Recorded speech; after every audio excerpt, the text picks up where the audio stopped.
ஸ்டவ்வில் ஒரு பேன் வச்சு தேவையான அளவுக்கு தண்ணி ஊற்றி கொதிக்க வைங்க. அதில் கொஞ்சோண்டு உப்பு, கல் உப்பு போட்டுக்கோங்க. கொஞ்சம் மஞ்சத்தூள் போட்டு நல்லா மிக்ஸ் பண்ணி விடுங்க.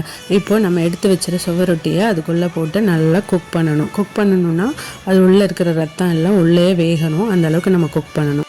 நல்லா 10 நிமிஷம் கொதிச்சதுக்கப்புறம் ஒரு கத்தி எடுத்து உள்ளே குத்தி பாருங்கள். அதுலேருந்து பிளட்டு வெளியில் வரக்கூடாது. வெளியில் வந்துச்சுன்னா அது இன்னும் வேகலைன்னு அர்த்தம். அப்போ இன்னும் கொஞ்சம் நேரம் வேக வச்சு மறுபடியும் குத்தி பாருங்கள். பிளட்டு வெளியில் வரலைன்னா நல்லா வெந்துருச்சு. இப்போ எடுத்து நம்ம க்யூப்ஸாக உங்களுக்கு வேணுங்கிற ஷேப்ஸில் நீங்கள் கட் பண்ணி குக் பண்ண ஆரம்பிச்சிக்கலாம். ரொம்ப குட்டியாக கட் பண்ணாமல் ஓரளவு மீடியம் ஷேப்ஸில் கட் பண்ணி எடுத்துக்கோங்க. இப்போ வறுவல் பண்ண ஸ்டார்ட் பண்ணிடலாம். ஒரு பேனில் தேவையான அளவுக்கு ஆயில் போட்டுக்கோங்க.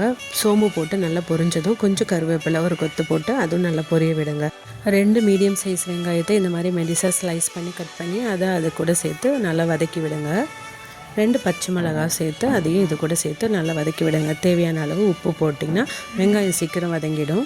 வெங்காயம் ஒரு 50% வெந்ததுக்கப்புறம் ஒரு பெரிய பழுத்த தக்காளி ஒன்று சேர்த்து அதையும் நல்லா வதக்கி விடுங்க. நல்லா ஸ்மாஷ் பண்ணுங்கள். வெங்காயம் தக்காளி நல்லா வதங்கினதுக்கப்புறம் 1 டீஸ்பூன் அளவுக்கு மிளகாய்த்தூள் போட்டு நல்லா கிளறி விடுங்க. ஸ்டவ்வை சிம்மில் வச்சு மிளகாய்த்தூளோட பச்சை வாசனை போகிற அளவுக்கு நல்லா வதக்கி விடுங்க. இப்போ நம்ம கட் பண்ணி எடுத்து வச்சு சுவரொட்டி துண்டுகளை சேர்த்து மசாலா கோட்டிங் அதில் படுற அளவுக்கு நல்லா மிக்ஸ் பண்ணி விடணும். மூடி போட்டு நல்லா மிக்ஸ் பண்ண சிம்மிலே இருக்கணும் அடுப்பு. ஸோ அப்போ தான் இந்த மசாலாவோட தன்மை வந்து இந்த சுவரொட்டிக்குள்ளே இறங்கி இன்னும் அதோட ஃப்ளேவர் நல்லா என்ஹான்ஸ் ஆகும். கடைசியாக 1 ஸ்பூன் மிளகுத்தூளை போட்டு நல்லா பெரட்டி விடுங்க. அவ்வளோதான். கொஞ்சம் நறுக்குன்னு கொத்தமல்லி இலைகளை தூவினீங்கன்னா அவ்வளோதான். சுவரொட்டி மிளகு வறுவல் ரெடி. உங்களுக்கு வேண்டியவங்களுக்கு இந்த வீடியோவை லைக் பண்ணி ஷேர் பண்ண மறக்காதீங்க.